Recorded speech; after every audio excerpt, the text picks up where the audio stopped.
Nay, pasok na po ako ng school Anak, anong nangyari sa'yo? Ba't parang pauwi na itsura mo? Tinapos ko yung research namin. Visit yung mga kagrupo ko, walang inambag. Apakaseryoso mo naman kasi. Wala ba sa New Year's resolution mo yung mag-enjoy? Mag-e-enjoy lang ako pag ako yung top 1 sa klase namin. Sana, sa pagiging fresh, top 1 ka din. Che, alis na nga ako. A few moments later. Be, tabi tayo Horay! Guys, tingnan niyo TikTok ni Crystal ang fresh. Wow, pati ba si Crystal ang fresh? Parang hindi siya na-stress nung bakasyon. Ano sa'yo, be? Epekto ba yung walang jowa? Anong nangyari sa akin? Di ba ginawa ko yung research natin? Yung visit na to? Ha? Di naman kayo nag-aambag, di ba? O, be, ba't naman nagtatabog ka dyan? Baka gusto mo isumbok kita kay Nan. Ikaw kaya? Isumbok kita sa nanay mo. Di ba bagsak ka sa lahat ng subject, ha? Kumalma ka. Totoo ba to? Lumalapit sa akin si Crush. Magkakajowa na ako. Hi po. Hello. Salamat pala sa pagpapakopya sa akin Ang taas ng score ko. Wala yun. Basta ikaw. Matalino ka sana kaso ganyan na tsura mo. Iloso Sumbatero, number 2! Mukhang kasino! Sino nag-aaway? Eto, gamitin mo to. Sikreto to ni Crystal kaya nag-glow up siya. Garnier Anti-Acne Serum. Be, totoo ba yan? No bumps, pimples, and acne marks? Mag-glow up na ako! Oo, be. Ito, try mo na. Ito na ang simula ng aking pagbangon. From breaking out to breaking free!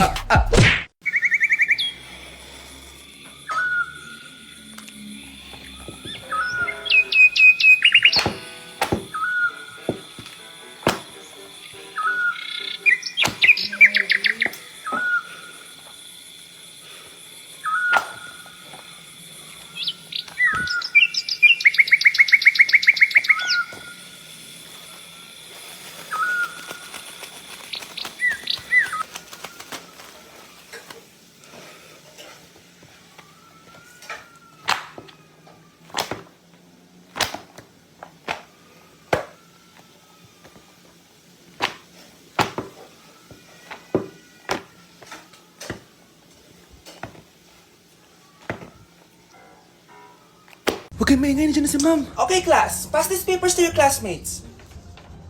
Ma'am, tapos na ako. Wow, ang bilis mo Class, basahin niyo maayos yung instructions capital pala dapat. Thank you, ma'am. Capital, ma'am. Huwag kayong magmadali sumagot,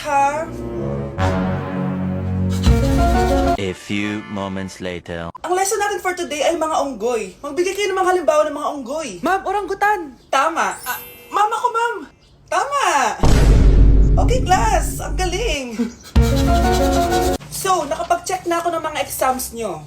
At, si Scarlett lang ang nakakuha ng 99. Yes! Talino ko talaga! Bawi din kayo, guys. At lahat kayo? Perfect! Ako pala yung bobo. Class, so mag-vote tayo for Muse. So, sino ang ino-nominate nyo? Ma'am, I nominate Scarlett for Muse. Uy, guys, ano ba? Parang kayong tanga dyan. Class, seryoso to Huwag mong gawin joke. Tapos pinuntahan niya ako. Scarlett! Total, maingay ka rin naman. Gusto mo bang magturo dito sa harap? Sige po, ma'am. Ang tapang niya. Sige, Scarlett. Pwede ka na magturo. Ako na yung bagong teacher ngayon, di ba? Class dismissed. Lahat kayo exempted sa exam. At class 10 direct to the court. Vote Scarlett for president. Gusto niyo yun? Yes, Gusto natin yun. Nay, mahal dito. Hi, ma'am. Welcome to Starbucks. Can I get your order? Isang kape nga. Anong size po? Yung pinakamalaki. You mean 20, ma'am? Basta yung malaki. 20. 20 ka ng 20? Wala ka pa sa 20 mo. Basta yung malaki. Okay, isang 24, ma'am. Yun lang po ba? Anak, ano sa'yo? Anay, yung akin ice caramel macchiato with 2 shots of white mocha and Sabri Bay. Tubig na lang daw yun sa kanya. Baka gusto nyo mag-add ng tinapay, ma'am. Siyempre, mag-a-add ako. Ano ba to? Coin, ano yun? You mean Queen Aman, ma'am? Oo, yun. Alam ko naman. Nakalimutan ko lang. Your total is 1,200 po, ma'am. 1,200? Yun lang? Bonus ka siguro, no? Asa na manager mo? Ako po yung manager, ma'am. Ang mahal-mahal ng kape nyo. Sa amin nga, 14 pesos lang yan. Sko, ano ba meron dyan? Ginto? Ang dami yung nasa menu, Pare-pares lang naman lasa niyan. Ewan ko ba, bakit ang dami-daming tao dito? Pumipila pa. Akala mo naman napakasarap ng kape. Ang mahal naman. Di sa inyo ka magkape? Sino ba nagsabing pumunta ka dito? Ang haba na ng pila, Ano, babayaran mo ba to? Pa-void na lang. Sa amin na lang ako magkakape, yung 3-in-1.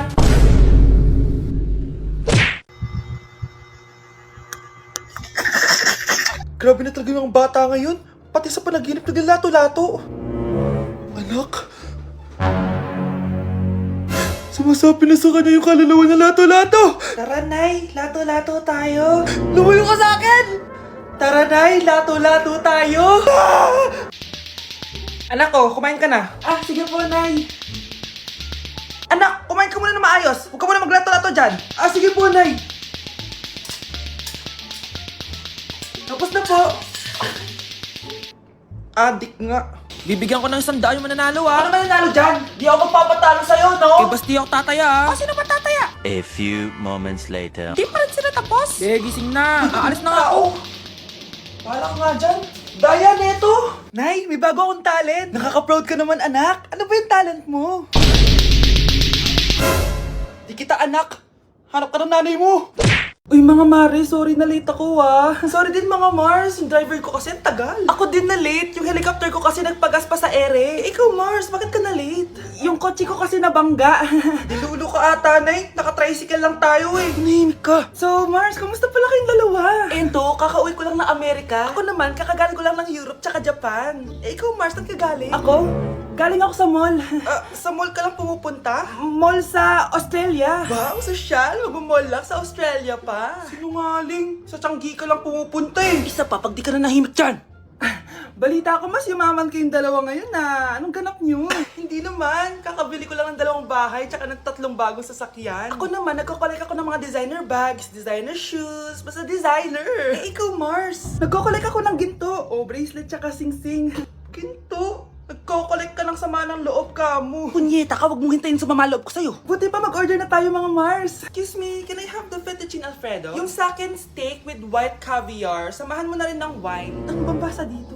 Sige, spaghetti na lang. Steak yung sa akin, Nay, ha? Gusto daw ng steak ng anak mo, Mare. Hati na lang kami ng anak ko. Sige, spaghetti na lang daw.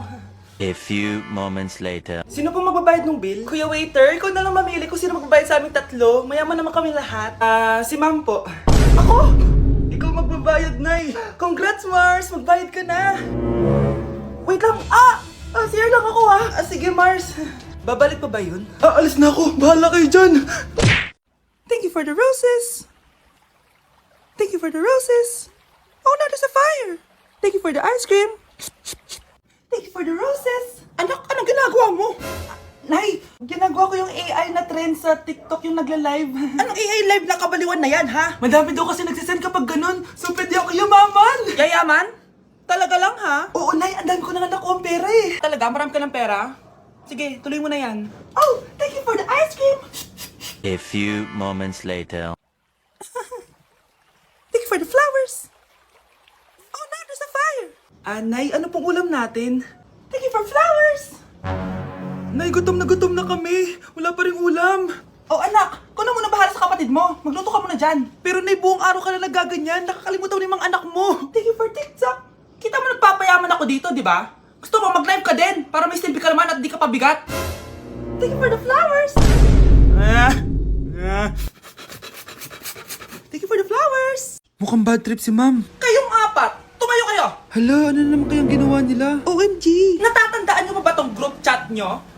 Paano nalaman ni ma'am yung GC namin? Patay kami nito. Ang gagaling nyo!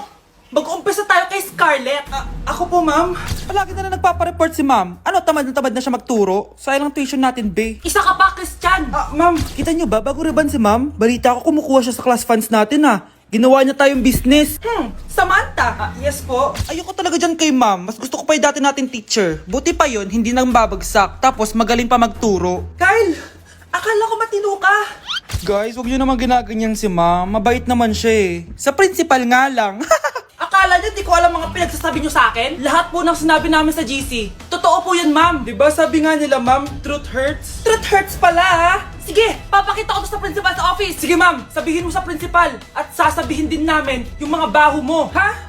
Anong ibig mo sabihin? Di ba may GC din kayo, ma'am? Sinisiraan niyo pa nga yung mga estudyante. Paano mo nalaman yon? Isang pindot ko lang dito at masasend na to sa principal. Huwag mong gagawin yan. Huwag mong pipindutin. Humanda ka sa akin, ma'am. Wag! Wag! Nay, alis lang ako, Sige, anak. Iniwan niya phone niya. Ano kayang pinag-uusapan nila dito? Mga walang iya kayo. Humanda kayo sa akin. A few moments later. Bakit niyo po kami pinatawag, Nay? Kung hindi ko makikita yung phone ni Kyle, hindi ko malalaman pinagsasabi niya sa akin. Lagot tayo ate. Kung san-san mo kasi nilalagay phone mo, Kyle. Eh, nakalimutan ko eh. Mag-umpisa tayo sa'yo, Kyle.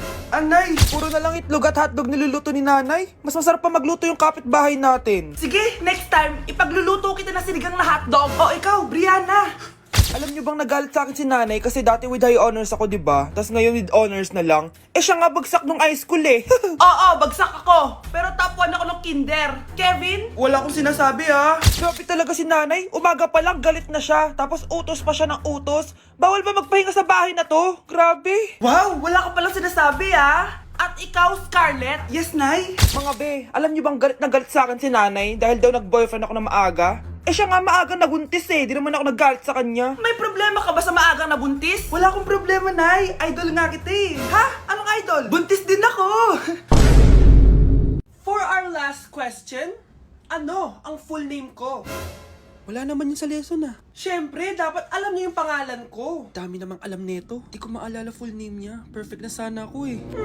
Kapag di niyo nasagutan yan, minus 10 kayo sa akin. Aba ma'am, paano namin malalaman yung full name mo? Eh di ka naman nagpakilala sa amin. Ano ka, sikat? Artista? Ang lakas mo mag-minus kapag di nasagutan yung full name mo? Sige nga, ano full name ko? Kapag di mo nasagutan, ma-minus ko yung sweldo mo. Tsaka magagamit ba namin yan kapag nagtrabaho na kami? Di naman, diba? Paki namin sa full name mo. Good morning, class! Na-like ng kifi ko! Na-like ng deck ko. Aba! Grabe na tong mga to! Ganyan na ba yung mga natututunan nyo ngayon? Sabi ko na nga ba eh, walang magandang dulot yung TikTok na yan. Uso kasi to, ma'am. May bago na nga eh. Hay naku, Samantha, tigilan mo ako. Ano namang bago yan? Eto po, ma'am, tuturuan ko kayo. Anong pinang-like mo, Samantha? Yung esophagus ko po, ma'am. Esophagus? Grabe yung talent nyo, ha? Ikaw naman, ma'am. Try mo din. Sige. Ma'am, mali po kayo. Ma'am, sumobra po kayo. Hindi na po esophagus yan. Bitukan na po yan. Number 1. Ano ang war na naganap noong 1939? Ako, ma'am. Okay, Kyle? Battle of Yultong. Anong Battle of Yultong na yan, ha? Puro ka kasi TikTok eh. Yun po kasi yung uso, ma'am eh. World War II yun, class, ha? Puro ka kasi cellphone, kaya di mo alam. Confiscate ko yan eh. Number 2, madali na lang to, ha? What is the Philippine National Anthem? Ma'am, alam ko yan. Yes, Scarlett. Ano kasi yun, Selos by Shaira? Anong selos, ha? At di ko alam bakit ba nagkakaganto. Pinagluloko niyo ba ako dito, ha? Lupang hinirang yon. Ay, iba pala, ma'am. Lahat kasi sila kinakanta yan eh. Aba, saan kayo galing, ha? Sa kantin po, ma'am. Ang kakapal ng mga mukha nyo! Hindi nyo na alam yung mga boundaries nyo! Bes, alam ko na to. Magte-trending si ma'am. Hala, nakalive pala ako. Number 10. Last question na to, class, ha? 10 points to. Sana madali lang itanong ni ma'am. Mukhang mapaperfect ko to, Ano ang full name ni Jose Rizal? Full name? Akala ko full name niya na yun. Dinuro ba yan ni ma'am? Kung nakikinig talaga kayo sa discussion natin, alam nyo kung anong full name niya. Alam ko lang yung full name ng crush ko. Ano ba kasi yung full name niya? So wala palang nakikinig sa akin, ha? Sige, perfect sa exam ang makakasagot sa akin. Ma'am, alam ko po. Okay, Cheska, ang full name ni Jose Rizal ay Jose Protasio Rizal Mercado y Alonso Rialonda. Very good! Perfect ka na, ha? Yes, thank you, ma'am. Ma'am, bakit pa ba namin kailangan pag-aralan yung full name ni Rizal? Itatanong ba yun sa amin kapag mag-a-apply na kaming trabaho? Oo nga, ma'am. Parang di naman kailangan pag-aralan yan. Perfect na sana ako eh. Pinag-aaralan natin siya kasi marami siyang nagawa at naiambag sa bayan natin. Eh, kayong dalawa, ano naiambag nyo? Di ba puro lang kayo reklamo at pabigat sa bahay? Sabi ko nga po, ma'am. Nilapitan ko hanggang sa may diwata ng pagdinat ko. Nalasing